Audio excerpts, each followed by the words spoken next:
TIFU by trying to prank my new girlfriend and almost getting arrested at a funeral. So this happened about 2 months ago, and it's taken me this long to mentally process what the hell I did. For context, I, 27M, am a bit of a prankster. Not the pie-in-the-face or TikTok-type pranks, but the dry, situational, long-con kind of humor. My friends and family are used to it. My new girlfriend, Jess, 26F, was not. We'd been dating for about 3 months at the time, still in that stage where everything is fresh and exciting and you're mostly on your best behavior. Jess is smart, sweet, has a dark sense of humor, and this is important, is a funeral director. Yep, she works at a funeral home. She doesn't usually take her work home with her, but she did tell me early on that she was helping plan and officiate a private memorial for a family friend. It was something personal for her, and she was really stressed about it. She'd been working overtime on all the arrangements. Now here's where I messed up. I thought it would be funny, nay, brilliant, to pull off a harmless prank to lighten the mood around her stressful week. I decided I would attend the memorial service in disguise and act like a guy who thought he was at a different funeral. I imagined showing up looking distraught, crying over the wrong person, awkwardly giving a speech about a Roger instead of Edgar, and eventually revealing it was me all along. Hilarious, right? Oscar-worthy comedy. So the day comes. Jess had mentioned the funeral would be small, maybe 20 people, and it was happening at the funeral home she worked at. I timed it so I'd get there about 10 minutes after it started. I borrowed a cheap gray suit from my roommate and wore big sunglasses, a fake mustache, like comically thick, and even stuffed a few tissues up my sleeve for dramatic effect. I looked like a cartoon version of someone in mourning. In my mind, I was Andy Kaufman. I walk in quietly and take a seat in the back. The room is dead silent except for the soft instrumental music playing. Everyone is seated. Jess is at the front, looking composed but exhausted. I feel a small pang of guilt, but push it aside. I'm committed. A few people glance at me, confused, but no one says anything. I begin dabbing my eyes with a tissue. Then 5 minutes in, I start quietly sobbing. Just little whimpers at first. People start glancing over. Then I go for it. I raise my hand and say, "Excuse me, I'd like to say a few words about Roger." There's a long silence. Jess blinks. "I'm sorry, who?" I stand, shuffle to the front, and begin this totally improvised monologue about how Roger was a gentle soul who loved boating and hated Mondays. A few chuckles from the crowd. Nervous laughter, I assumed. I talk about our fishing trips, never happened, how he once saved a cat from a tree, complete fiction, and how he always called pizza flat spaghetti. What? At this point, I'm holding back a grin. Jess slowly stands up, walks over, and says, "Who are you?" Now, this is where I had planned to pull off the disguise and yell, "It's me," like some demented Scooby-Doo villain, and everyone would laugh and realize it was a joke. Except I hadn't accounted for one critical thing.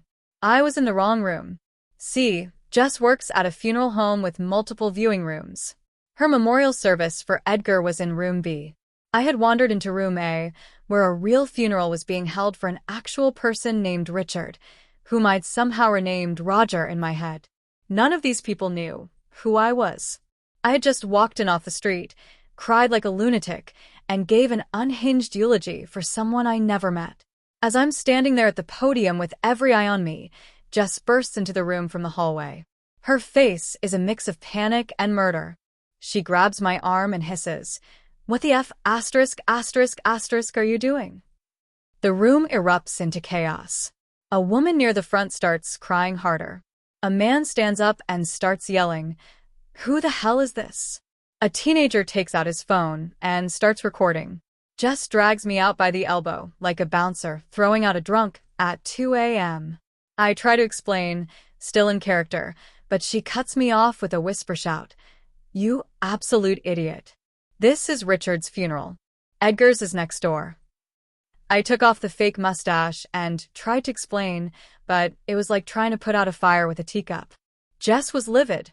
She told me to leave and not come back. I get home and spiral. I send like 15 apology texts. I call her 3 times. No answer. 3 hours later, I get a knock at my door. It's Jess, in her work clothes, looking absolutely drained.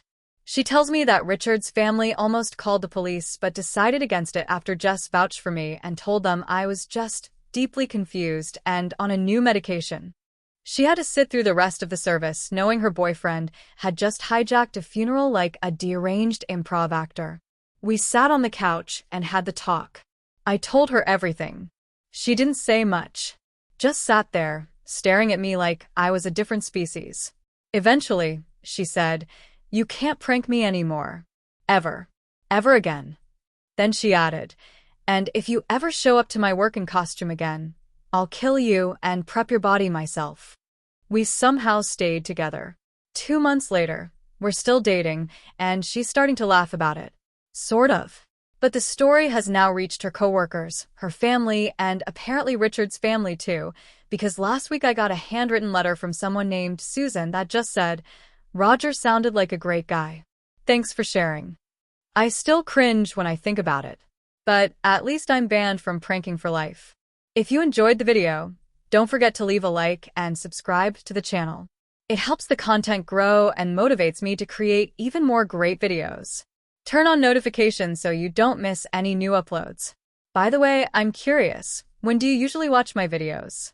While working, studying, or just relaxing at home? Let me know in the comments. I'd love to hear from you. Thank you for your support. TIFU by accidentally sending an embarrassing message to my boss and then desperately trying to cover it up.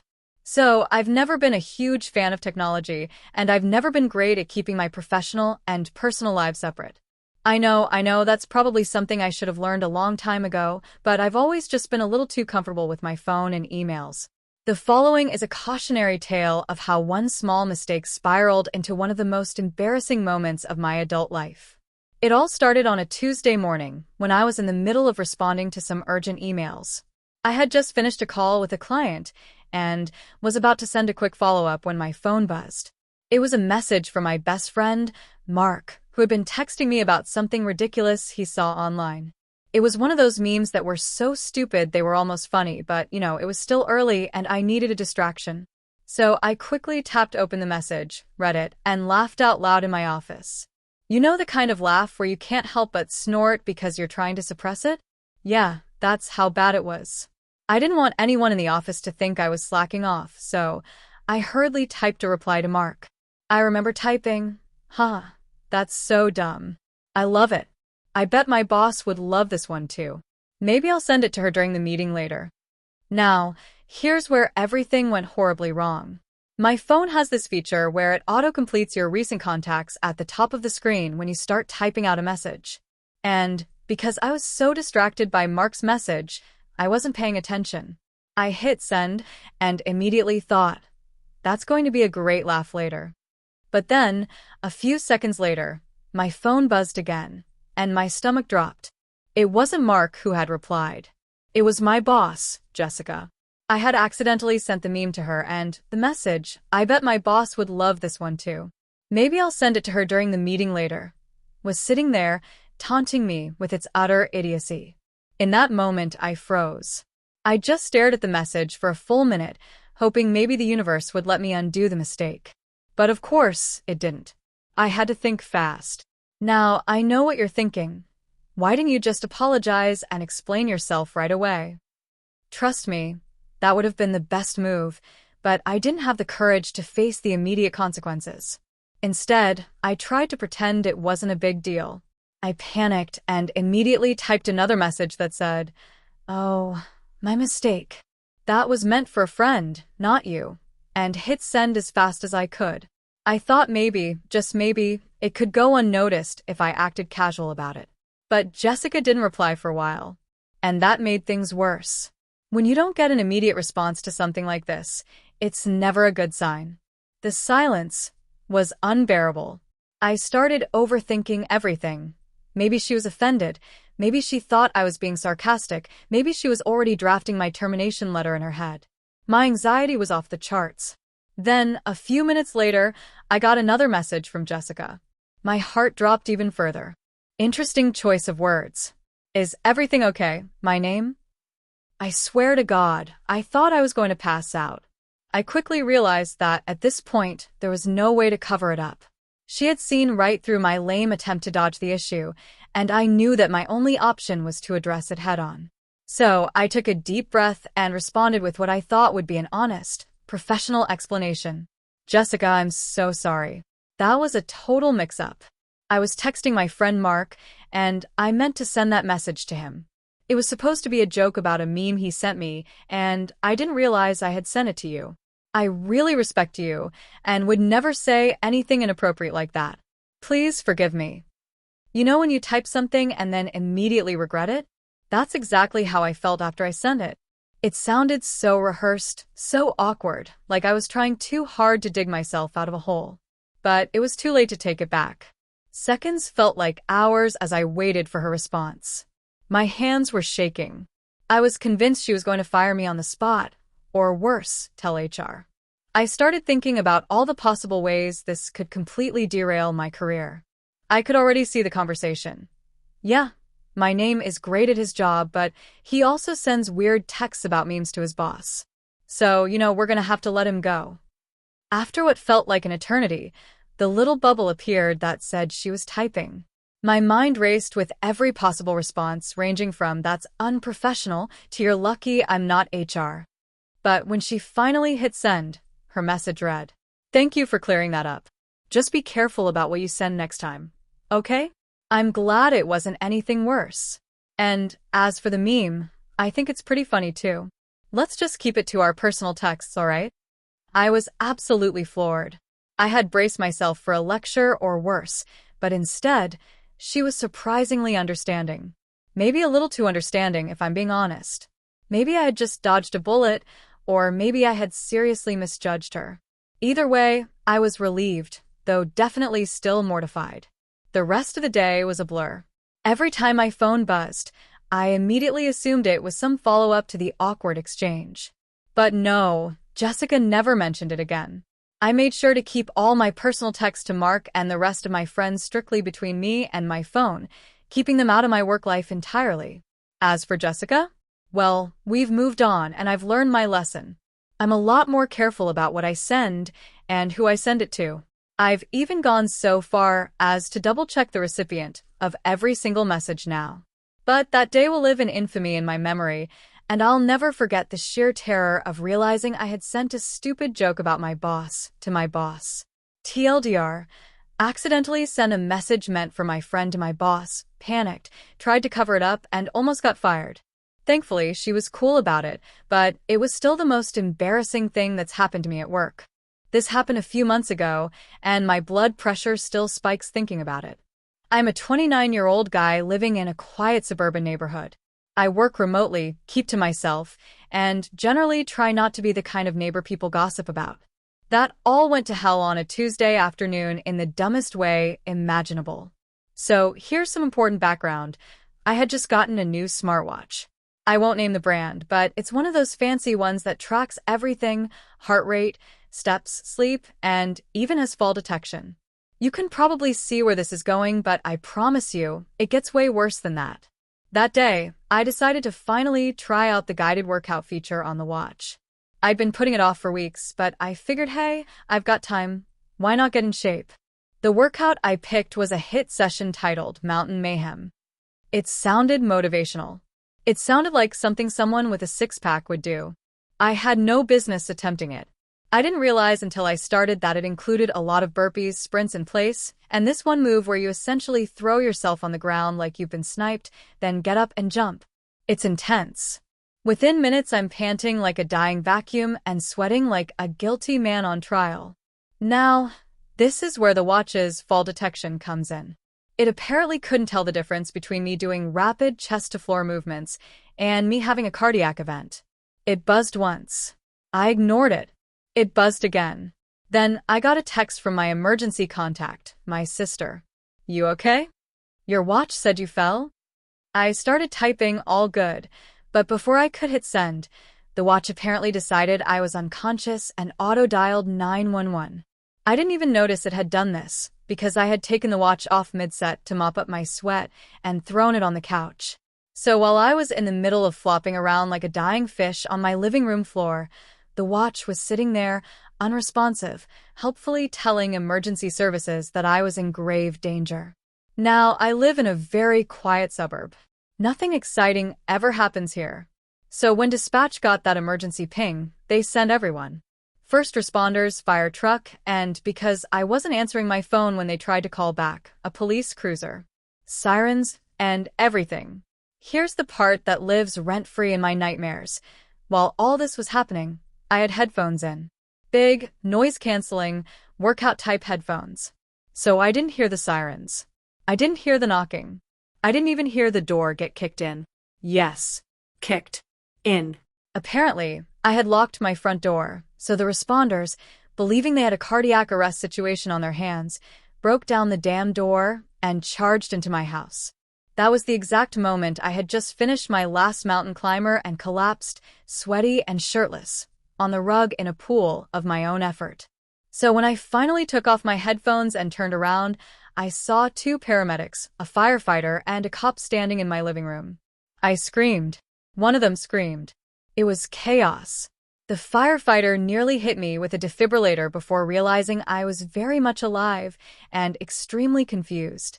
Once everyone calmed down and the situation was explained, the cop just rubbed his temples and said something like, "Well, that's a new one," while the paramedics packed up their gear.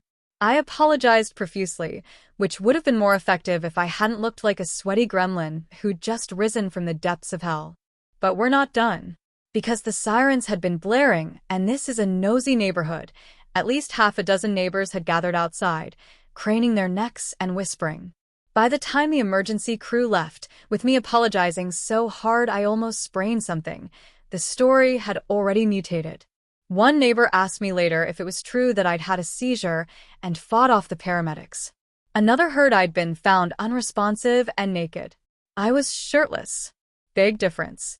To make matters worse, the busted-in door couldn't close properly, and I had to stand there holding it shut while the fire department called in a guy to secure the entry point, which involved a giant piece of plywood and some bright orange tape.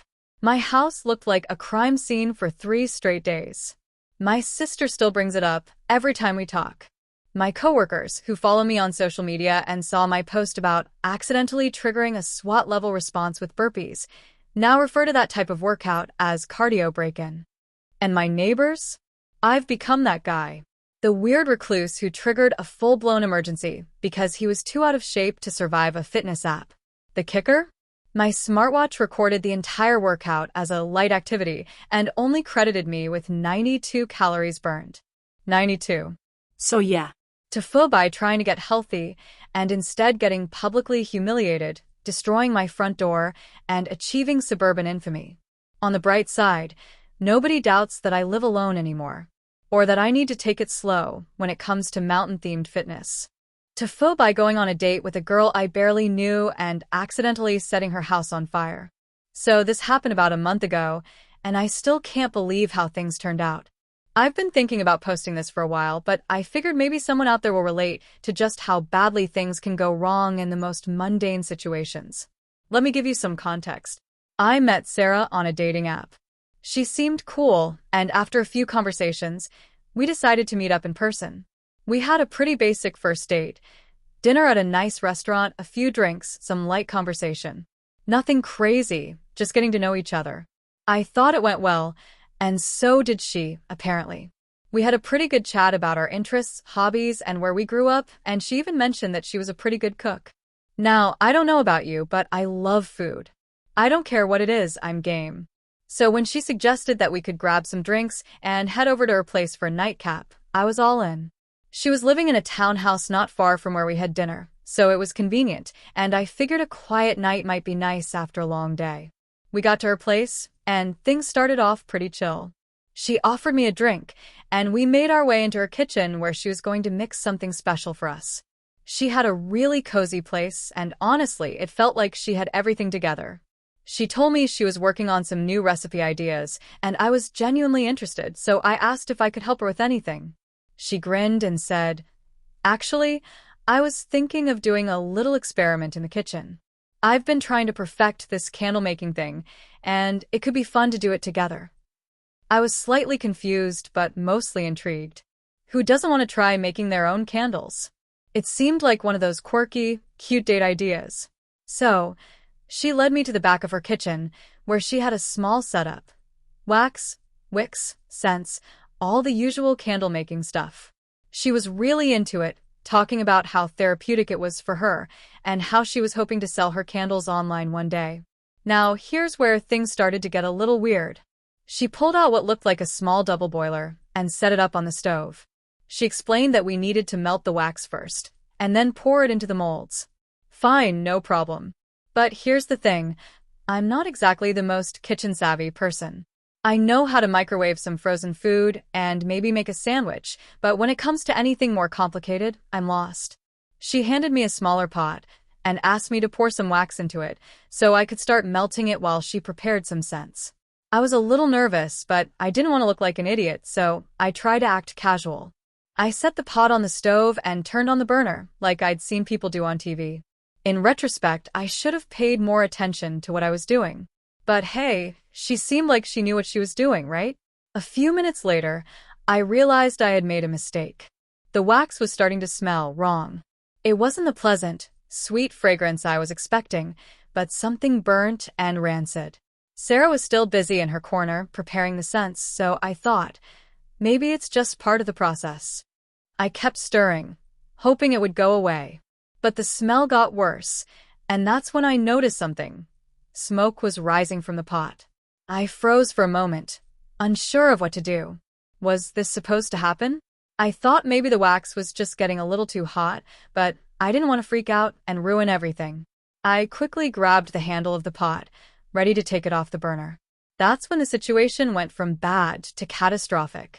In my panic, I knocked over a small bottle of scented oil she had left on the counter, and it spilled directly onto the burner. The moment it hit, there was an immediate burst of flames. I swear to God, I saw the fire leap up like something out of a horror movie.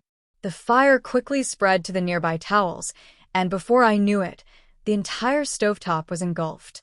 Sarah, hearing the chaos from the other side of the room, rushed in to see what was happening. Her eyes went wide when she saw the fire. "Oh my God, what are you doing?" I, in full panic mode, tried to grab the nearest thing, which happened to be a kitchen towel, and started waving it at the fire, as if that would somehow put it out. Obviously, this only made things worse, and now the towel was on fire too. At this point, we're both freaking out.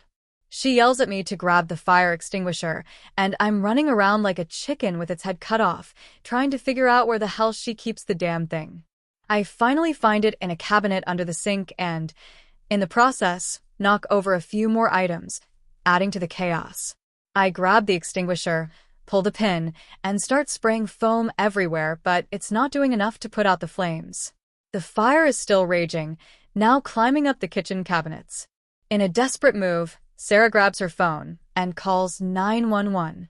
The operator assures her that help is on the way, but in the meantime, we're left standing in the middle of a blazing kitchen, unsure of what to do. The flames seem to have a mind of their own, and the smoke is so thick that I can barely see. Finally, after what felt like an eternity, the fire department arrives. They're in and out of the house in what seems like a flash. They manage to get the fire under control, but not before it does some serious damage. The kitchen is completely wrecked. The walls are scorched, the cabinets are a mess, and I can't even begin to describe the smell. Sarah, who had been calm until that point, just sat down on the couch, staring at the destruction. She was in shock. I didn't know what to say, so I just stood there, covered in foam, feeling like the world's biggest idiot. The fire department tells us we're lucky the fire didn't spread further and that we acted fast enough to keep it contained. But honestly, it didn't feel like luck. It felt like the most absurd accident in the history of dating. Sarah was surprisingly chill about it afterward, saying that it wasn't entirely my fault. But I could tell she was upset.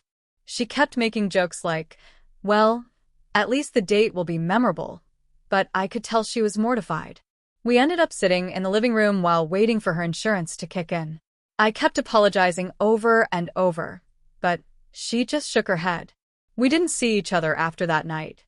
She texted me a few days later to say that she didn't think we should continue seeing each other, and honestly, I can't blame her. I mean, who wants to date someone who burns down their kitchen on a first date? So, yeah, I guess that's the story of how I set a girl's house on fire within a few hours of meeting her. And I'm still single, which, in hindsight, is probably for the best. Don't try to make candles on your first date, folks. Just don't. It was supposed to be a quiet Saturday afternoon.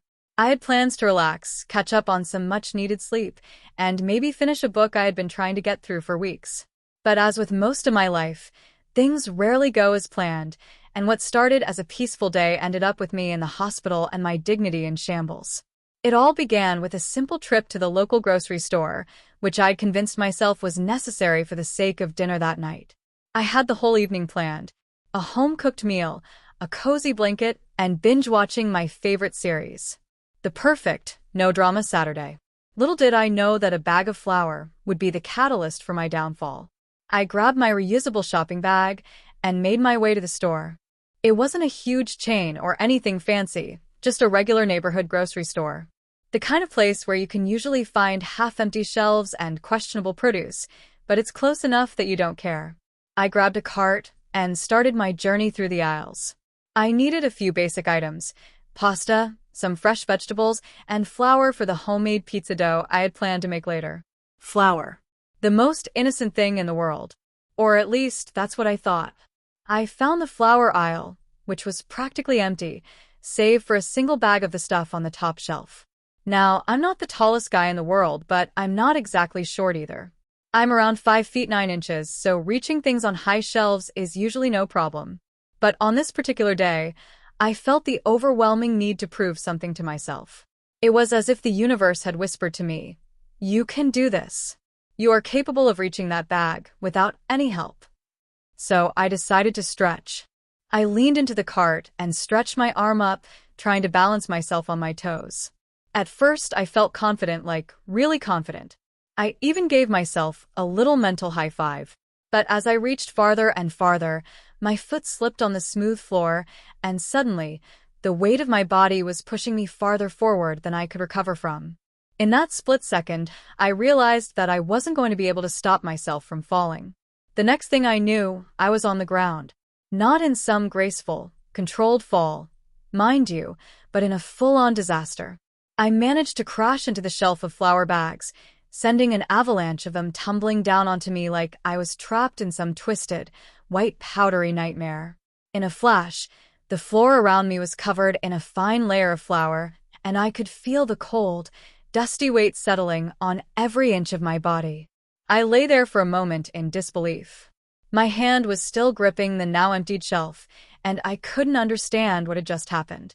It took me a few seconds to realize that I was sprawled out on the floor of a crowded grocery store, covered in flour, with no idea how to salvage any part of this situation. But I wasn't alone for long. A couple of customers rushed to my side, and the first thing they said was, "Are you okay?" Now, logically, I knew I should have said yes, smiled, and gotten up.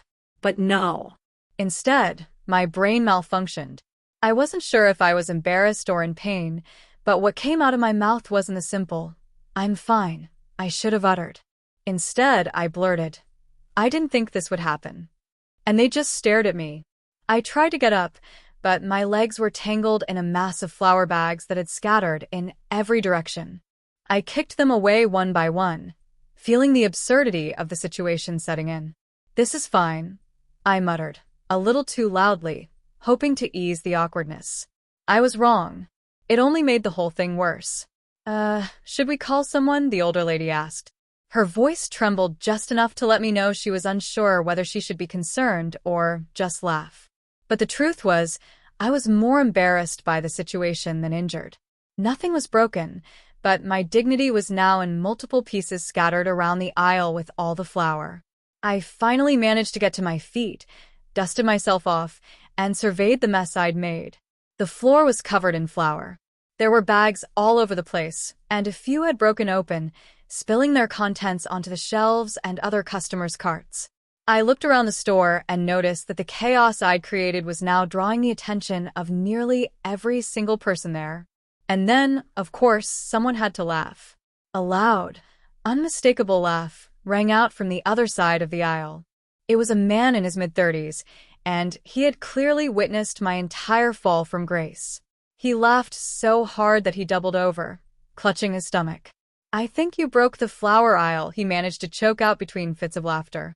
I wanted to disappear at that moment, but I did the only thing I could think of. I tried to laugh too. It came out more like a nervous giggle, but it was enough to acknowledge the ridiculousness of the whole situation. At this point, an employee came over, clearly in a bit of a panic, as he saw the flower disaster unfold in front of him. "Is everything okay?" he asked, eyeing the destruction. I wanted to make a joke or somehow explain that this wasn't how I intended to spend my Saturday, but instead, I just said, "Yeah, I'm fine. Just, making a mess." The employee gave me a puzzled look, but quickly got to work on cleaning up. A few other staff members came over with brooms and dustpans to gather the flour, while I stood awkwardly in the middle of it all. Eventually, the store staff managed to get everything cleaned up, but the damage to my ego was already done. The man who had laughed at me continued to glance over at me as he went down the aisle with his groceries, still chuckling to himself. I wanted to leave right away. I couldn't bear the thought of staying in that store for another second. So, I grabbed the only item I had left in my cart, some pasta, and shuffled to the checkout. As I stood in line, I caught the cashier eyeing me suspiciously. I must have looked like a walking flower explosion, my shirt and pants still covered in the stuff. When I finally paid for the pasta, the cashier, who had clearly seen it all, gave me a sympathetic smile. "Happens to the best of us," she said. As I walked out of the store, I realized that not only had my peaceful Saturday been ruined, but I had also made a public spectacle of myself in front of half the store. I never even got my flour, but at least I left with a story. Later that evening, I sat down to my pizza dough disaster. I had to use store-bought dough because I was too embarrassed to attempt making it again and try to salvage the rest of my day. But I couldn't shake the feeling that I would forever be remembered as the guy who fell into the flour aisle. So yeah, don't try to impress yourself in a grocery store. It's not worth it. TIFU by accidentally taking edibles before meeting my girlfriend's ultra-conservative parents for the first time. So this happened a few months ago, and I still get flashbacks every time I see a casserole dish. I've been dating my girlfriend, Hannah, for about 8 months. She's sweet, smart, gorgeous, and completely out of my league. Her family, however, is the type of conservative that makes Fox News look like Burning Man.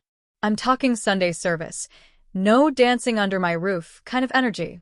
Her dad was a colonel in the Air Force, and her mom's a piano teacher who refers to Starbucks as too worldly. That kind of vibe. I'd known for a while that the day of meeting her family would come, and I had mentally prepared myself for it like I was about to do a TED Talk in a minefield. Hannah, bless her, gave me the rundown. Don't swear, don't talk about politics, and for the love of all things holy, don't bring up your tattoo. It's a small one, nothing wild. Just a little alien head on my forearm that I got ironically during college. So anyway, the fateful Saturday rolls around. The plan was to drive to her parents' house, about an hour out of town, have a late lunch, then spend the afternoon there pretending I'm not a walking collection of liberal arts opinions and band t-shirts. Easy enough. Here's where I screwed up. The night before, I'd gone over to my buddy Caleb's place. He's a chill guy who bakes, like literally bakes, and sometimes adds a little something to his baked goods. That night, he offered me a harmless cookie. "Just half, dude," he said. "They're strong." I took it home with the intention of saving it for a lazy Sunday. But in the rush of morning prep, showering, shaving, rehearsing answers to potential questions about my 5-year plan, I grabbed the wrong cookie. I had 2 wrapped cookies in the fridge. One was a regular snickerdoodle from a coffee shop. The other was Caleb's nuclear edible disguised as a sugar cookie. Both were in clear wrap. I didn't think twice. I ate it on the drive over. I remember thinking it tasted earthy, like a cookie that had spent too long in a humid basement. But my mind was elsewhere, focused on remembering Hannah's dad's name and whether or not her mom thought dinosaurs were real. About 25 minutes into the drive, it hits. Not a little, "Oh, I'm feeling mellow" hit. I mean a sledgehammer to the soul. My vision tunneled. My hands felt like they were 6 inches longer than usual. The car stereo was playing the Lumineers, but somehow it sounded like Gregorian chant remixed by Skrillex. I immediately pulled over. Hannah asked what was wrong, and I did what any self-respecting man would do in that situation. I lied. Just low blood sugar. I said, my pupils dilated like dinner plates. Didn't eat breakfast. She handed me a protein bar, and we kept going. I was praying, like, full-on whispering to whatever divine force would listen, that the high would wear off by the time we got to her parents' driveway. It did not. We arrived. I stepped out of the car like a newborn giraffe learning to walk. Her parents came out to greet us. Her dad shook my hand with a grip like a vice. Her mom gave me a hug that felt like a slow-motion anxiety attack. I smiled. I thought I was smiling. According to Hannah later, I looked like I had just seen the face of God, and it confused me. Then we went inside. The house smelled like potpourri and judgment. Every surface had a crucifix or a lighthouse on it. We sat in the living room, and I focused all my energy on not moving or breathing too weird. Her dad asked, "So, what do you do for work?" Now, I do have a job. I work in marketing for a nonprofit that supports clean water initiatives. But for some reason, in my THC-riddled brain, I thought the better move was to say, I'm in, like, ideas.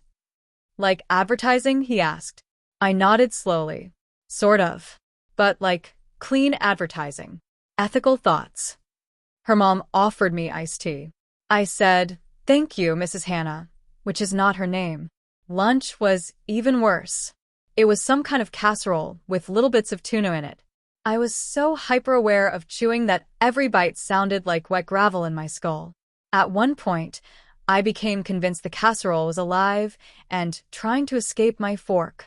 Hannah's mom said grace, and I bowed my head but forgot to close my eyes. I stared at the mashed potatoes the entire time, certain they were breathing. After grace, I tried to compliment the food. My brain selected the phrase, "This tastes like a memory," and I said it out loud. Her dad blinked. A memory? Yeah. I continued, unable to stop. Like something you'd eat during a dream about your grandma. I have never wanted to implode into a puddle of plasma more in my life. Hannah noticed something was off. She leaned over and whispered, "Are you okay?" I tried to whisper back, but forgot how volume worked. So I said at full volume, I ate the wrong cookie. The table went silent. Her mom said, "Excuse me?"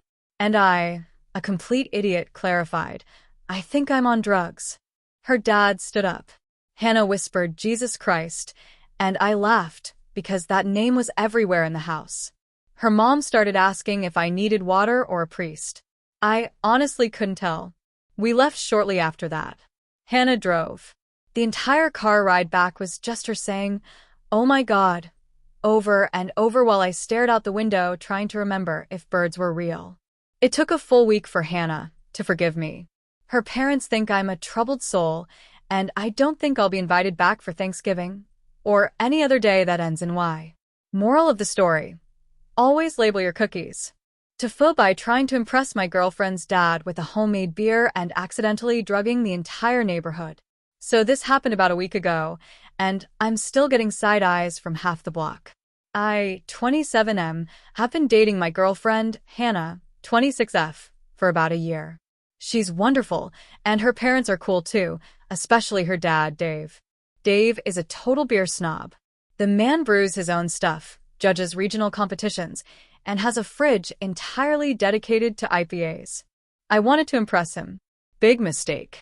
I've always wanted to try brewing my own beer, so I figured, why not now? I bought a homebrew kit online, watched way too many YouTube videos, and went full Breaking Bad in my kitchen. I decided to try something unique and earthy and thought it'd be cool to incorporate some local herbs I found during a hike the previous weekend. I found this little bush that smelled amazing, almost like citrus, and mint had a baby. I grabbed a handful of the leaves and added them during the boiling stage of the brew. I Googled them briefly, found something kind of similar, and figured it was probably fine. Spoiler, it was not fine. Fast forward a few weeks, the beer's fermented, bottled, and carbonated. I even made a stupid little label for it. Forest King Pale Ale. Hannah rolls her eyes. But Dave seems intrigued when I present it to him during a barbecue at her parents' place. The whole neighborhood's there. We're talking like 20 people, friends, neighbors, relatives. Dave cracks one open, takes a long sip, and raises an eyebrow.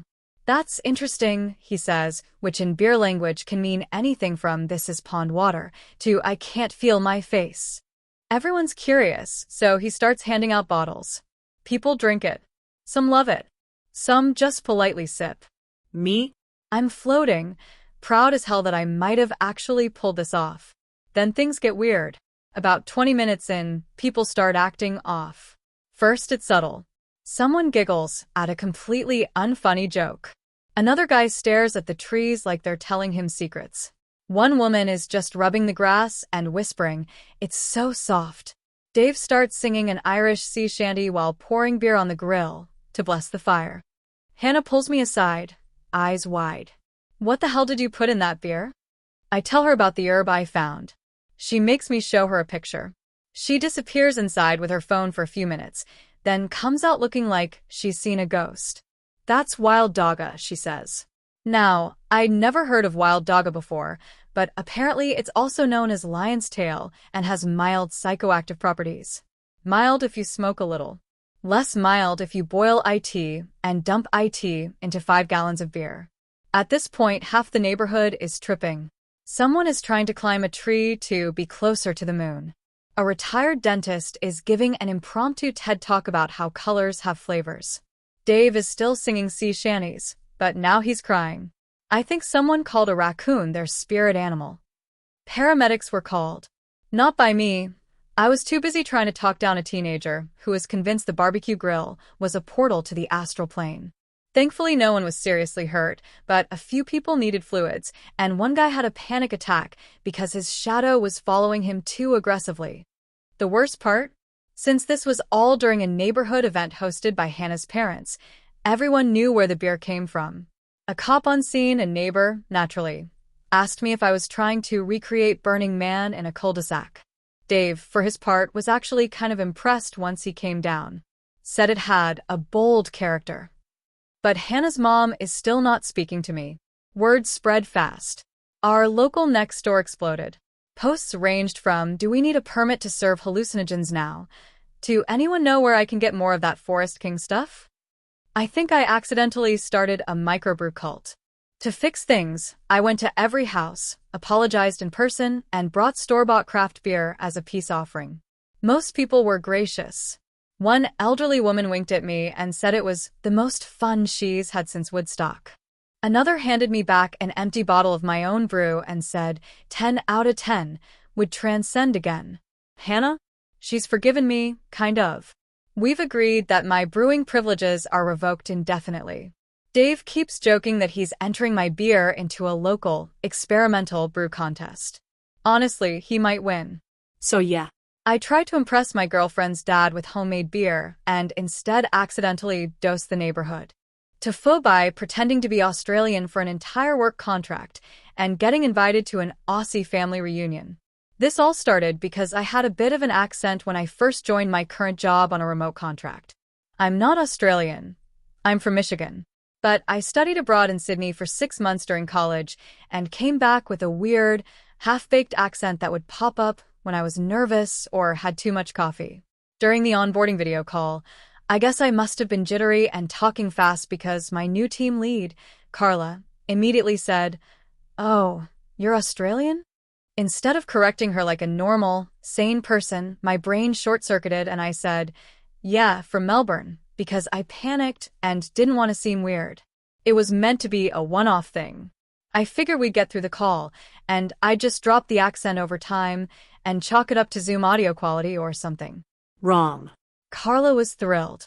Apparently, her sister married an Aussie, and she'd always wanted to visit. She asked me which footy team I supported, and I, having zero memory of the teams I half-heartedly watched in uni, said the Bulldogs, which I later Googled to confirm is, in fact, a real team. She called me Melbourne Mike, not my real name, in Slack for weeks. Everyone thought it was hilarious. I had unwittingly become the exotic, laid-back Aussie guy on the team. The problem was I was not laid back. I'm a tightly wound ball of Midwest anxiety wrapped in social guilt. But once you're the Aussie guy, you start leaning into it. I started saying no worries a lot. I'd toss in a mate here and there. I studied the Bureau of Meteorology site to have believable weather opinions for small talk. I even faked a time zone by scheduling messages ahead of time and claiming I was up early or just heading out for dinner. My crowning lie? During a virtual happy hour, someone asked what I missed most about home.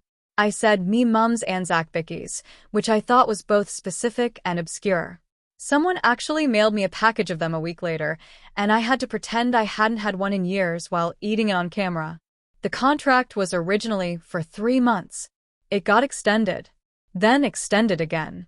I kept the act going for nearly a year.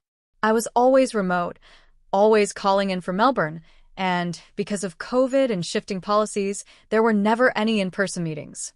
Until last month, the company announced they were flying the whole team out for a long overdue in-person retreat in Seattle. They were excited to finally meet me in person, and I, in a blinding act of hubris, agreed. I thought, I'll just fake the accent for a few days, smile, drink, be memorable, and head home. No worries. I practiced the accent for weeks. I watched Australian YouTubers, listened to hours of Triple J, even rewatched Kath and Kim. By the time I boarded the plane, I was nervous but ready. My voice was an ocean of voice and up inflections. The retreat started fine. I leaned into every Aussie stereotype I could without seeming cartoonish. I called the elevator a lift. I pretended to be confused by tipping. I made casual references to Vegemite and huntsman spiders. People loved it. Then Carla dropped the bomb. We were at the team dinner on the last night, a few drinks in, when she said, my sister lives just outside Melbourne. You have to come to our family reunion next month. It's in the Yarra Valley. You could even stay with them if you're around. They'd love to meet a fellow Aussie. I laughed it off at first, thinking it was a polite gesture. But Carla was serious. She texted me 2 days later with her sister's number and a picture of their house. Just reach out. They're excited. I spent 3 straight hours staring at the message. I was finally in too deep. I couldn't confess without unraveling a year of lies. So I did what any reasonable person would do. I ghosted Carla. I didn't respond to the message. I didn't show up to the next team meeting. I logged off everything. For 2 days, I went dark. Then I messaged HR, citing personal emergencies, and abruptly quit the contract. That would have been the end of it, except this week, I got a message on LinkedIn from Carla's sister.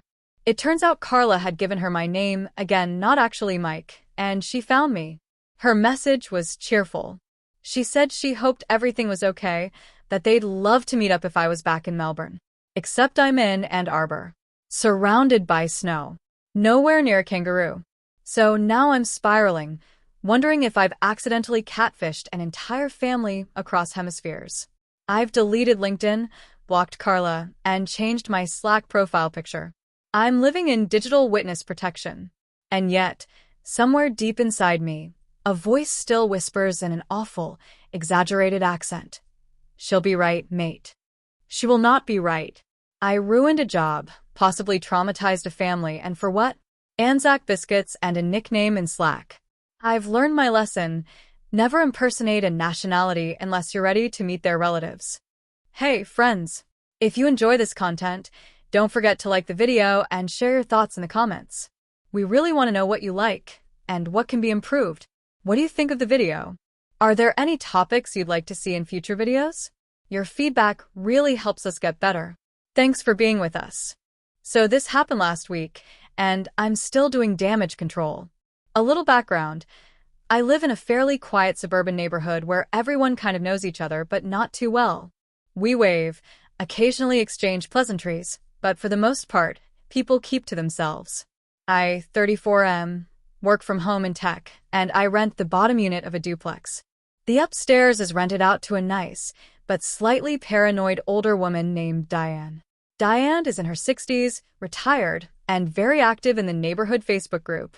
She's the kind of person who once reported a suspicious car that was just the UPS guy parked slightly crooked.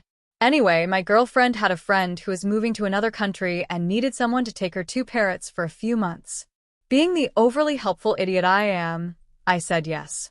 These parrots, Mango and Pico, are beautiful, tropical, loud as all hell, and constantly bickering. I mean constantly. I didn't know birds could argue like an old married couple in a heated divorce. They scream at each other in both human words and bird gibberish, knock over their food bowls in protest, and occasionally just scream for what I can only describe as vibes. The parrots arrived at my house in two large cages, and I put them in my office because that room has the most natural light. The first sign that things were going off the rails was when Diane knocked on my door on day 3 of the bird takeover. She looked concerned, like genuinely troubled. "Hey, are you okay?" she asked, peering past me into the house.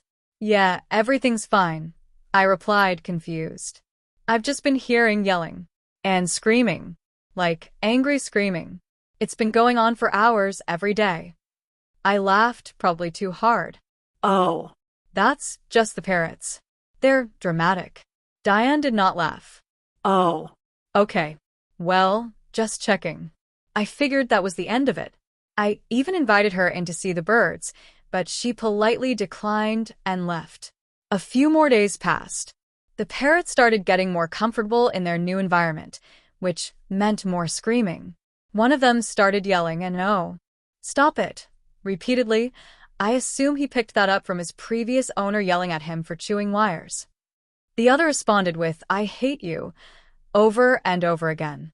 This would escalate into pure chaos, flapping wings, aggressive screeches, and the sound of toys being hurled across the cage like prison shivs.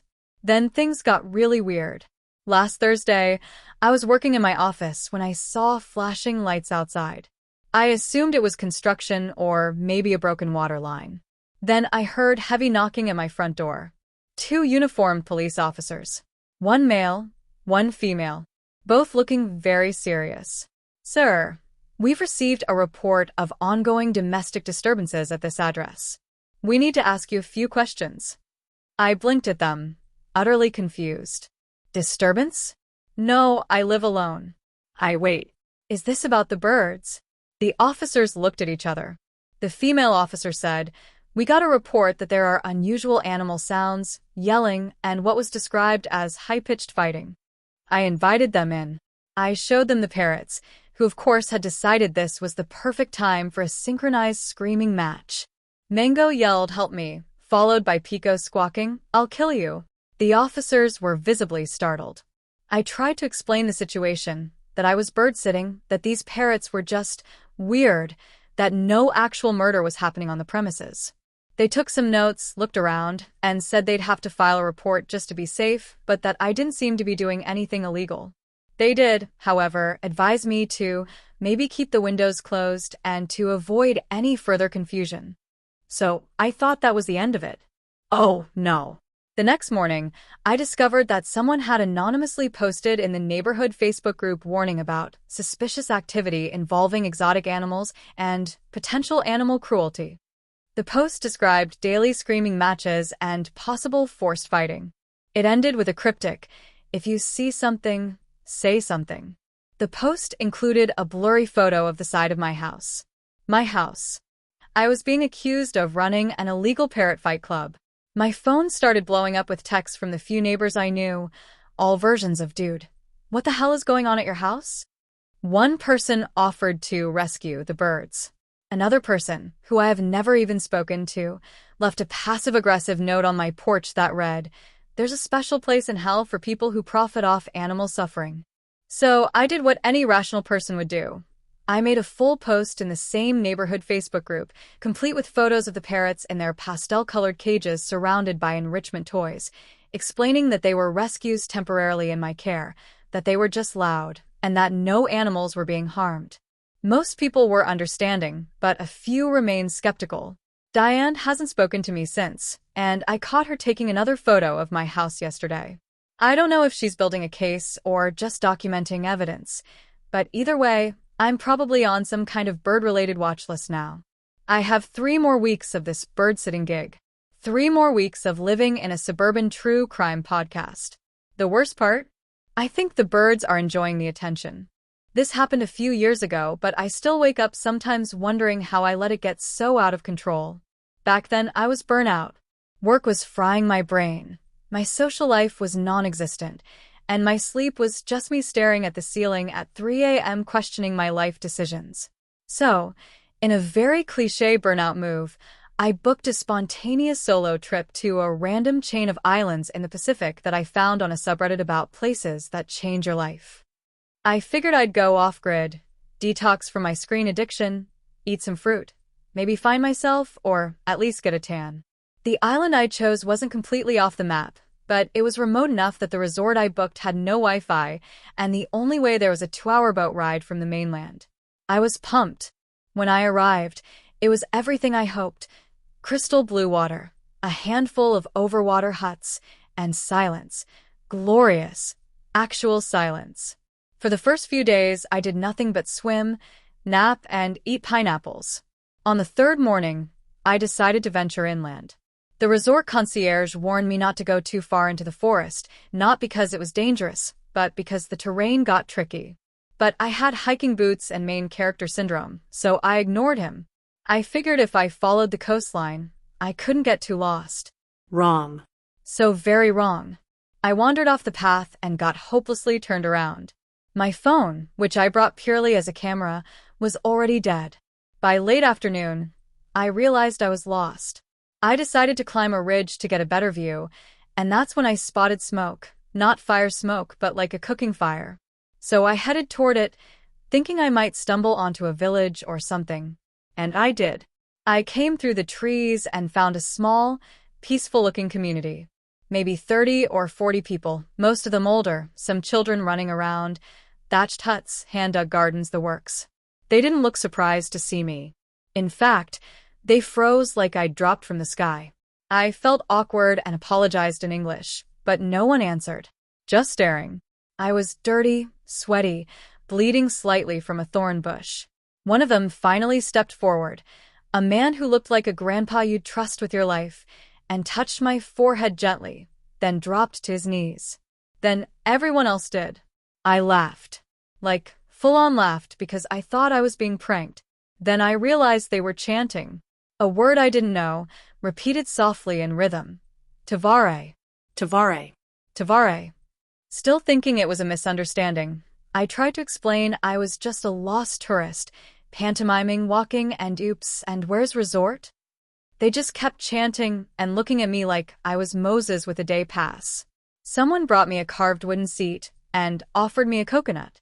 It was surreal. Later, the elder dude came into the hut they gave me. Yes, they gave me a hut and brought a few others. One of them spoke broken English, enough to tell me that Tavare meant returning one, or he who returns. Apparently, some prophecy or oral legend in their community spoke of a visitor who had come from the sea, with skin marked by the light of the sky. I'm very pale, and I was sunburned to hell, wearing feet of the forest, my hiking boots, who would appear on the third day of the season storm. It had rained hard the night before. They believed I was the reincarnation of a spiritual guide who once lived among them generations ago and would return to bring balance. Now, any normal person would correct this. Politely decline, say, sorry, I'm just a tourist, and try to find their way back. But here's where I messed up. I didn't. Maybe it was the way they looked at me like I mattered. Maybe I was high on adrenaline and dehydration. Or maybe I just wanted to not be the underpaid spreadsheet monkey I was back home. So I leaned in. I didn't say I was their Tavare. I just didn't say I wasn't. They fed me, taught me words, painted symbols on my arms in berry dyes. I sat in their gatherings, and they interpreted my silence as wisdom. I started throwing in random advice like spend more time listening than speaking, or plant double crops before the red moon. Total fortune cookie stuff. They loved it. A week passed. Then 2. Every day I thought, okay, today I'll tell them the truth and leave. But I never did. I was addicted to the calm, the attention, the weird semi-god status. I helped build things, even taught the kids how to play hangman in the sand, which they somehow interpreted as a sacred game of fate. I ate roasted fish every night, and slept better than I had in years. Then a turning point. One morning, there was a commotion near the edge of the village. Two men from another nearby settlement had come to challenge the authenticity of the Tavare. Apparently, word had spread, and not everyone was buying it. They demanded I perform the Walk of Flame, a ceremonial tradition that I was very much not familiar with. The elder told me not to worry, that the Tavare would never be harmed, that the fire would not burn me. Spoiler: it absolutely would burn me. I tried to fake it. I pretended to meditate while secretly shoving damp mud into my sandals. I made a big show of stepping into the shallow ember pit, heart pounding. The moment my foot touched it, I yelped like a cartoon character. My cover was blown in half a second. People gasped, the elder looked heartbroken, and one of the little kids started crying. I confessed everything. Well, most of it. I left out how much I'd been enjoying the free food and fanfare. I told them I was a tourist, that I got lost, that I was just a person and not a returning spirit. Silence. Then laughter. From the elder, he told me, in perfect, fluent English, that he knew from the start. I was stunned. He explained that the story of the Tavare was symbolic, passed down not to literally expect a reincarnation, but to keep people open to change, to new ideas, to outside influence in times of need. He said they used it as a kind of test. If the visitor turned out to be wise and kind, they let the story run its course. If the visitor proved greedy or cruel, they were asked to leave. They saw I meant no harm and just let me play along. I spent 3 more days there, properly this time, as myself. When I left, they gave me a handmade necklace carved from wood and coral. I still wear it sometimes when I feel like I'm losing myself again. So yeah, I got mistaken for a cult leader, leaned way too far into it, got called out by a barefoot elder with better English than me, and somehow came out of it spiritually adjusted and moderately less of an idiot. I also stepped on a sea urchin the next day on my way back to the resort, which felt fair. Moral of the story: don't lie to people, even if they offer you coconuts and god status. Also, never trust mud to protect you from hot coals. So this happened last weekend, and I'm still not quite sure if I want to laugh, cry, or just pack up and move to another state.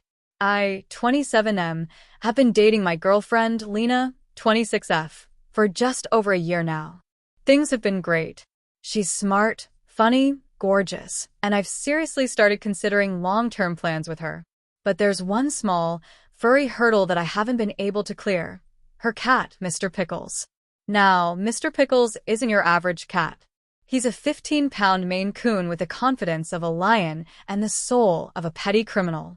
He stares you down when you enter a room, slaps cups off tables while looking you directly in the eye, and once shredded my Vans because they were in his son's spot. Lena, naturally, adores him. He's just misunderstood, she says, every time he knocks over another plant. I've tried bonding with the beast, treats, laser pointers, even attempting to respect his personal space. Nothing. He tolerates me the same way you might tolerate an annoying coworker who eats your yogurt. So, with Lena's birthday coming up, I had a plan. I wanted to do something romantic, like next-level thoughtful. I'd seen a video online of this guy who took his girlfriend's favorite pet and turned it into a digital painting that made the animal look like a royal general in the Napoleonic Wars. The girlfriend cried happy tears. The internet applauded. It was perfect. And since Lena is obsessed with Mr. Pickles, I thought I'd do the same. I commissioned an artist. I paid extra for a rush job and Ultra HD canvas print. Mr. Pickles was decked out in a crimson military coat, golden epaulets, a tiny monocle on one glowing green eye, and even a sash that said, Supreme Mioshmallow. It was glorious.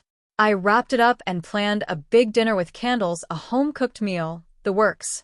I even bought Mr. Pickles a gold-trimmed food bowl to match his new aristocratic persona. I was ready to win this cat over, once and for all. The evening starts off well. Lena's surprised and smiling when she sees the table set. I pull the painting out like I'm revealing a long-lost Picasso.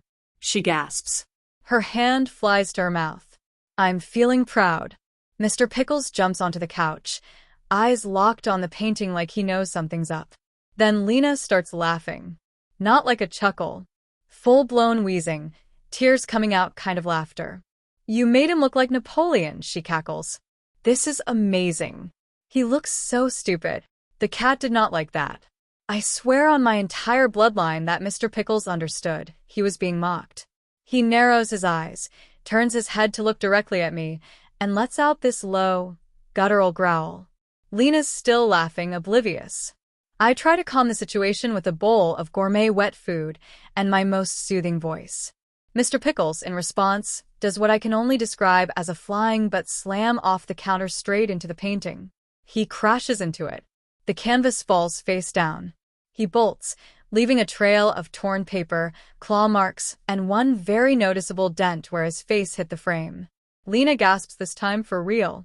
She picks up the painting and inspects it. It's salvageable, but it now has a few battle scars that give it an unfortunate realism. Dinner is delayed. I'm still trying to recover, standing there holding the remains of a roasted chicken I'd spent 4 hours cooking. That's when Mr. Pickles walks back in. He strolls up like nothing happened and vomits a hairball directly into the new gold-trimmed bowl. I'm stunned. Lena just mutters, "Oh, Pickles," like it's a sitcom catchphrase. I try to laugh it off. I pour wine. We sit. I serve the food. Things calm down until Mr. Pickles decides he's not done yet. About halfway through dinner, Lena goes to the bathroom. Mr. Pickles takes this opportunity to hop into her chair. Cute, right? I think maybe this is progress. So I do what any idiot who wants to impress their girlfriend does. I lean in and try to have a moment with her cat. I give him a piece of chicken from my fork. He sniffs it. Acceptable. He eats it. I smile. I reach out, slowly, and scratch behind his ears. He bites me. Hard. Not a little nip. A full, "You have dishonored my image," bite to the webbing between my thumb and index finger. I yelp, jerk my hand away, and knock over my wine glass. It tips over the table, hits the edge, and explodes, onto Lena's white dress. She walks back in to see me bleeding, the table in chaos, Mr. Pickles licking his paw smugly, and her dress looking like I'd just sacrificed a goat on it. She freezes. I start stammering apologies. She looks from me to the cat to the painting, then back to me. And she starts laughing again. Like, really laughing. She laughs so hard she sits on the floor. She says it's the most on-brand birthday she could have imagined. We clean everything up. She actually loves the painting even more, with the battle damage. Apparently, Mr. Pickles adding his mark made it feel more personal. I, however, spent the rest of the night with a Band-Aid on my hand, scrubbing red wine out of a rug while being watched like a war criminal by the cat I tried to impress. To summarize, I tried to win over my girlfriend's demon cat with a regal portrait, a fancy dinner, and peace offerings. He responded by mauling the art, biting me, and cursing my name in hairball form. We're still dating. Mr. Pickles still hates me. The painting now hangs in the hallway, crooked, and every time I walk past it, I swear his painted eyes are following me. To faux by pretending I could speak French on a first date and getting invited to her family's dinner. So I, 27M, matched with this girl, Elise, 25F, on Hinge about 2 weeks ago. She's stunning, smart, witty, the kind of person you immediately start overthinking texts with. We talked for a few days and found out we had a bunch of common interests: indie films, running, obscure jazz playlists, basic artsy dating app things. Then, as I'm scrolling through her photos for the 10th time like a love-struck raccoon, I noticed she had a little French flag emoji in her bio. I asked her about it, and she told me she was half French and grew up speaking it with her mom. I, trying to impress her, said something like, "Oh, I love French. I'm actually pretty decent at it." This was a lie. I took French in high school, where my greatest achievement was getting kicked out of class for asking if le croissant was a masculine noun because of its firm curves. She seemed excited, though, and switched to French mid-text with a "C'est trop cool." On pourra parler un peu en français alors, smiley face, which Google Translate told me was something about us speaking a bit in French. I panicked and replied, "Oui, bien sûr," which exhausted about 40% of my actual knowledge. Fast forward to last Saturday, We decide to meet for brunch at this artsy place downtown. It's going really well. She's just as funny and smart in person, and I'm managing to keep up with the flirting without tripping over my own words. Then comes the moment. She says, "So, I mentioned you to my mom, and she's so excited I'm dating someone who speaks French. She invited us to dinner next Friday." I laughed. She didn't. I realized too late she was serious. I had two choices: come clean and admit I lied, or double down and commit to a week-long crash course in survival-level French. Naturally, like any man drowning in serotonin and delusion, I chose the second option. That entire week became a montage of bad decisions. I downloaded Duolingo, watched French movies with subtitles off, and listened to French podcasts while I worked. I even tried shadowing, that technique where you mimic speech in real time. The result was me walking around the house repeating, "Je sais pas pourquoi le lapin est dans le jardin," like a malfunctioning robot. Friday arrives. I'm dressed nice. I brought flowers for her mom, and I'm nervously repeating bonsoir, enchanté, under my breath, like it's a spell that will protect me. Elise is glowing, holding my arm like I'm some sort of charming bilingual boyfriend. My stomach is flipping. Her parents live in a beautiful old house, the kind with vintage wallpaper and heavy furniture that smells like memory and imported wood. Her mom opens the door, exclaims something in rapid French, and pulls me into a double-cheek kiss that I completely mess up and accidentally kiss her on the lips. Strike one. Then we sit down, and Elise's dad pours everyone wine. Her mom starts asking me questions in French, very fast, very enthusiastic. I catch the words travail, work, and intéressant, so I nod and say oui. Très intéressant. She laughs and asks something else. This is where things fully derail. She says what I now believe was tu sais two-faced dans la vie? What do you do for a living? And I, wanting to show off, respond with the first sentence I cobbled together from my Duolingo lessons. Le cheval est dans la bibliothèque. Her mom freezes. Elise chokes on her wine. I panic. I think maybe I mispronounced something, so I double down. Oui, le cheval dans la bibliothèque. C'est mon cheval. Elise is crying now from laughter. Her dad is trying to suppress a laugh but failing. Her mom looks like she's just realized her daughter is dating a mental patient. Elise leans in and whispers, "Did you just tell my mom you have a horse in the library?" I try to recover. Non, je travaille avec les chevaux. Elise, you work with horses? I nod. Everyone is silent. Then her dad raises his glass and toasts, "À la bibliothèque." They all burst out laughing, and I just sit there, cheeks burning, praying for the ground to open beneath me. Dinner goes on with a lot more English, thank God. Her parents are super kind and clearly realize I am a lovable idiot, not an actual lunatic. Her mom even starts giving me tips on pronunciation, turning dinner into an impromptu French lesson. By the end of the night, Elise takes my hand and says, "Well, at least you committed." Which might be the nicest way someone's ever called me a liar. We're still seeing each other, surprisingly. Now she teases me by asking if my horse is doing well in the library, and I pretend to feed it invisible hay. I'm also actually learning French now, for real this time, because apparently the bar is low, and all I have to do is not invent livestock scenarios mid-conversation. This happened a few months ago, and only just fully resolved itself last week, so now that I'm mostly clear of the fallout, I feel like I can share it. For context, I live alone in a third-floor apartment in a densely packed city. I work remotely in cybersecurity, so I'm not clueless about tech, but I am notoriously bad at fully reading instruction manuals and terms of use agreements. That'll become relevant. So, around late last year, we had a rash of car break-ins and package thefts in the neighborhood. I caught some guy rifling through my downstairs neighbor's Amazon delivery from my window and yelled at him like a grumpy old man. He flipped me off and walked away like it was Tuesday. A few neighbors started talking about forming a neighborhood watch. Me, being the genius tech guy that I am, decided to go above and beyond by setting up some security cameras. Not just for myself, but as a sort of communal eye in the sky. This is where I spiraled into insanity. I bought 6 cheap but highly rated Wi-Fi security cameras off a sketchy site that seemed like a knockoff of AliExpress. The branding was just Guardy, with a weird owl logo. I figured whatever. Slapped them up on my windows facing the street, the back alley, and the parking lot. The Guardy app had a live stream mode, which I thought would be perfect. My plan was to run the stream on an old iPad and just keep an eye on the street, maybe even let a few trusted neighbors have access. That plan got derailed fast. I connected all 6 cameras to my network and set up the app, and boom, immediate access to all feeds, super smooth video. I was kind of impressed.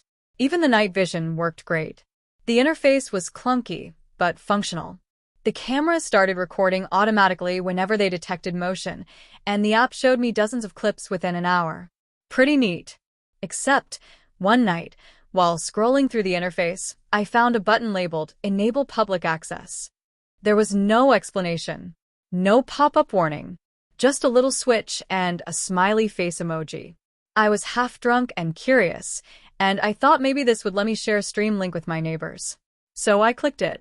It didn't seem to do anything at first. The app froze for a few seconds and then went back to normal. Whatever, right? Wrong. About a week later, I started noticing weird things. My bandwidth usage spiked like crazy. I got a warning from my ISP about excessive upstream traffic. Then someone slid a note under my door that said, "Love the live show," with a winking face drawn in red ink. I thought it was a prank. Then my landlord emailed me. Apparently, someone had contacted the leasing office, concerned that I had surveillance equipment broadcasting residential footage to the public. She was polite but firm, asking me to explain myself. I wrote back insisting that it was just security footage, nothing public, just for safety. I even invited her to stop by and look at the setup herself. She didn't. I would have left it at that if it weren't for the night I woke up at 3 a.m. to knocking on my door. It was the cops. Not just 1 or 2 officers. 4. Plus a guy in a gray hoodie holding a laptop and flashing a badge. I thought I was about to be raided for something I didn't even know I did. Turns out, the Enable Public Access button didn't just share my camera feed with my neighbors. It published a live stream of all 6 cameras to a publicly accessible directory on the Guardy website, a directory that was apparently popular with a niche online community that likes watching real-time urban surveillance. Not only that, but the footage was being auto-mirrored on a few different shady live stream sites, some of which were actively advertising it like, "Watch live from this American city's crime-ridden streets." There were literally thousands of viewers. Thousands. And they weren't just passively watching. Some were chatting in real time, calling out when someone walked by with a suspicious package. Others were clipping parts of the stream and uploading them to Reddit and Twitter like they were episodes of a true crime show. One video had gone viral of a dude slipping on ice near my apartment. Another showed a couple making out in the alley behind my building. Someone had even created a drinking game based on how often a specific guy walked his 3-legged dog past my window. The guy in the hoodie was from a local cybercrime task force. He told me they'd been tracking the source of a high-traffic, unauthorized surveillance stream for a few weeks and finally traced it back to my IP address.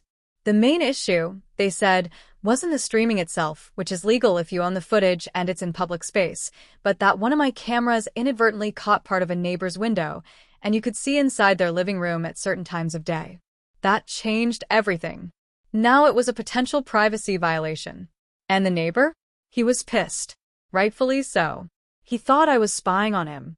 Even after I explained that it was just an automated stream I didn't know was public, he told the police he wanted to press charges. Civil, not criminal, but still. It got messy. I lawyered up. Guardy's customer service was non-existent. My attorney eventually found out the company was based in another country with no real corporate presence in the US, so there was basically no way to get them to take the stream down. We had to go the nuclear route. I shut down my entire home network and physically destroyed the cameras. I literally put them in a metal bucket and smashed them with a hammer in front of the police to prove I wasn't hiding anything else. After about 3 weeks of legal back and forth, including giving up logs, screenshots, and proof that I didn't monetize the streams or share them intentionally, the neighbor dropped the civil complaint in exchange for me paying part of his legal fees and a pretty hefty privacy restitution payment. Landlord let me stay, but only after I signed a contract saying I wouldn't install any cameras facing shared spaces again. And as a cherry on top, my streaming fame still haunts me. To this day, people occasionally recognize my building from the viral clips. I had a date ask if I was the guy from Alleycam. One coworker at my fully remote job sent me a screenshot of someone slipping on ice and asked, "This your block?" So yeah, I try to help the neighborhood stay safe. Instead, I accidentally became a minor internet sensation, hosted one of the weirdest true crime fan communities on the internet, got semi-sued, and learned that if an app has a smiley face next to a feature, it's probably hiding something evil. TIFU. Hard. This happened last weekend, and I still feel like a human fire hazard. My girlfriend, let's call her Emily, and I have been dating for about a year and a half, and things are going great. She's smart, funny, and somehow thinks my awkwardness is charming. Her dad, on the other hand, is the embodiment of Clint Eastwood in Gran Torino, but with a splash of Gordon Ramsay. He's a retired firefighter who now spends his time cooking elaborate meals and judging people who can't tell a béarnaise from a hollandaise. So when Emily told me her dad had invited me over for Sunday dinner, I knew this was more than a casual meal. It was a test. And my dumbass thought I'd be slick by volunteering to cook the main dish. I don't know why I did that. Some primal instinct kicked in. Some toxic mix of pride, testosterone, and 4 hours of binge-watching MasterChef. I said, "How about I make dinner for everyone?" before my brain could catch up and scream a no. Emily blinked. "You cook?" "I dabble," I said. Let me clarify.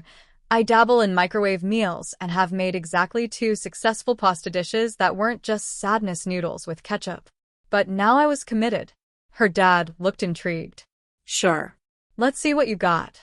So I planned to make coq au vin. I figured French cuisine sounded impressive and gave me enough of a challenge to earn respect.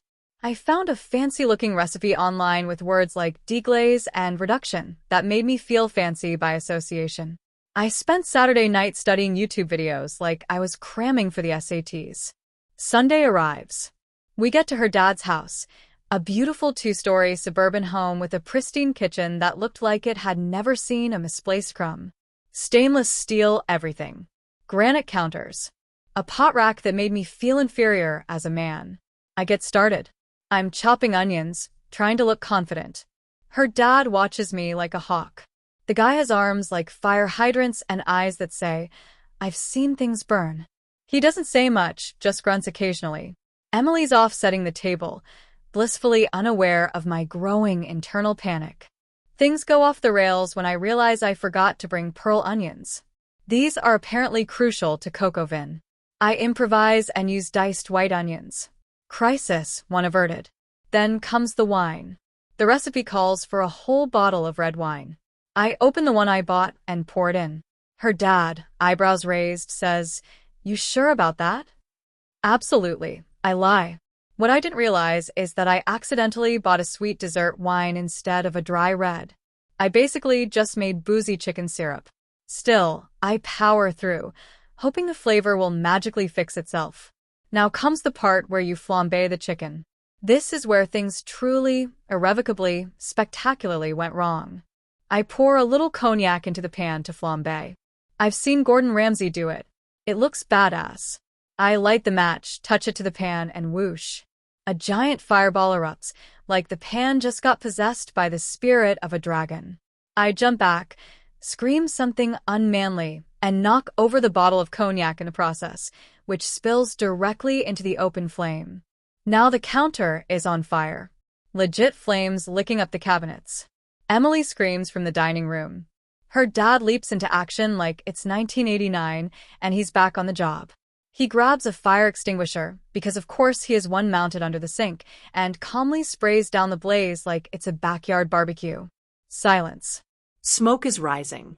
The kitchen smells like charred poultry and panic.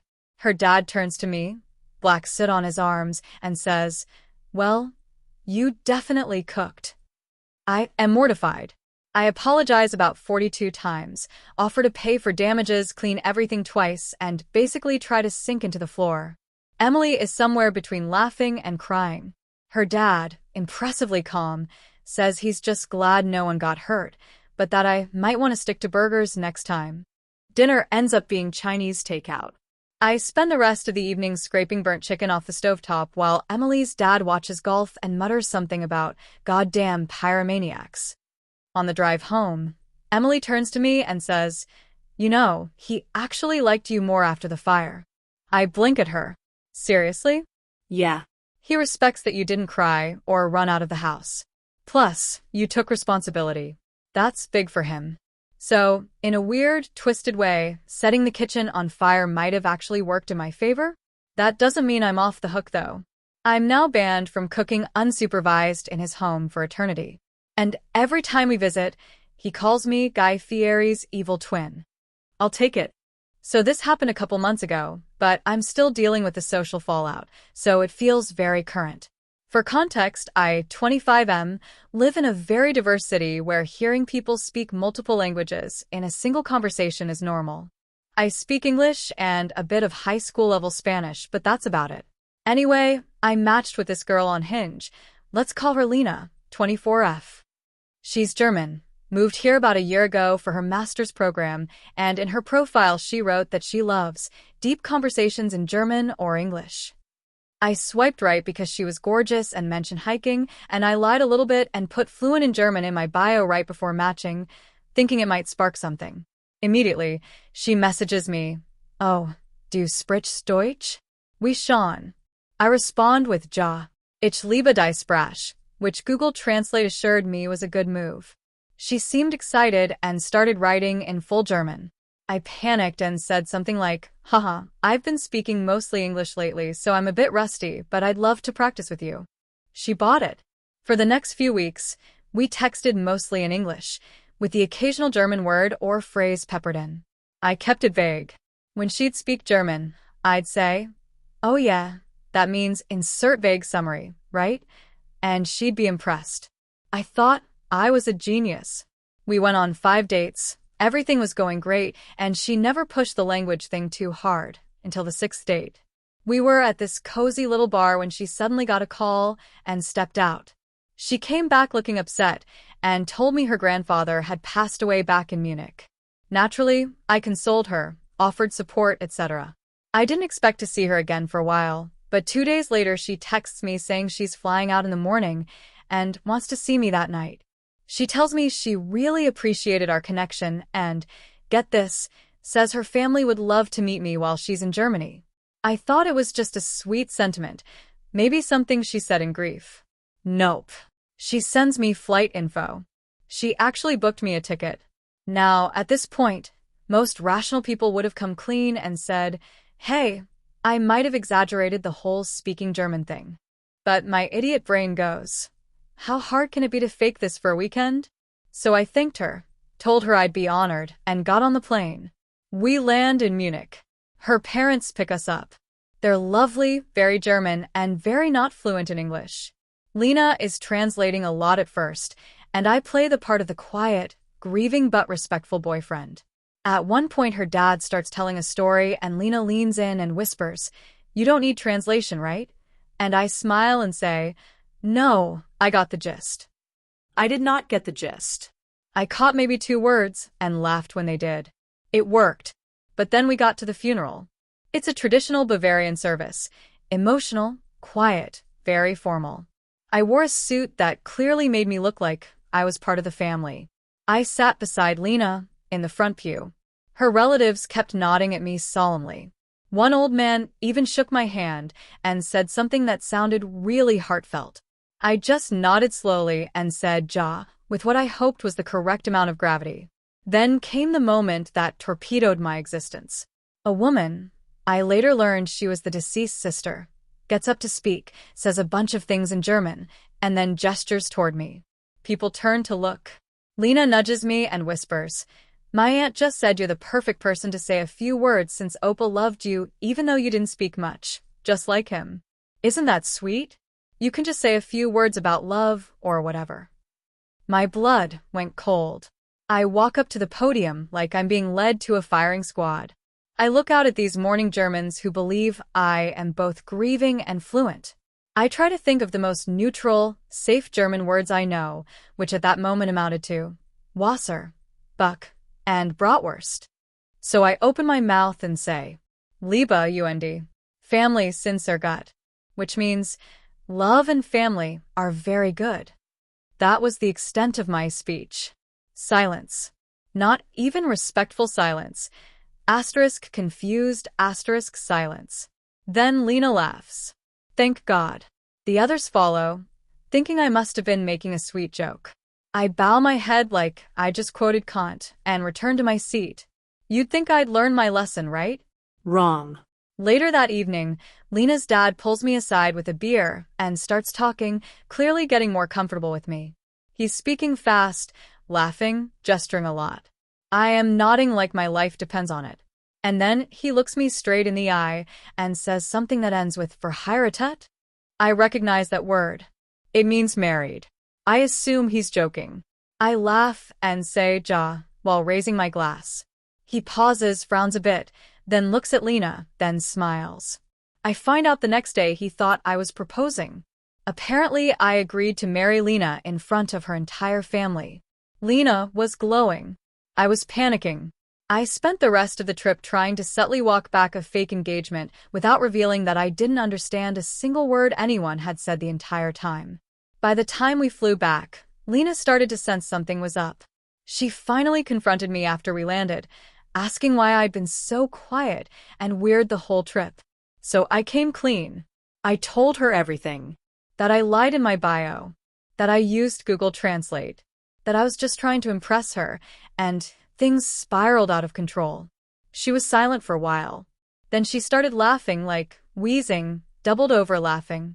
She couldn't believe I'd flown to Germany, attended a funeral, and gave a speech with a 5-word German vocabulary. She said it was the dumbest and most strangely sweet thing anyone's ever done, and that her aunt had suspected something when I said, love is very good. We're still kind of seeing each other, believe it or not. But now she makes me take Duolingo every day, and every time we have a fight she calls me her bratwurst. TIFU by agreeing to a last-minute escape room date with my boss's daughter. Okay. So this story takes place about 2 years ago, but it's burned into my memory like a red-hot brand of awkwardness. I, 29 at the time, worked at a mid-sized marketing firm in Seattle. I was doing all right, grinding away, staying low-key, trying to climb the ladder without making waves.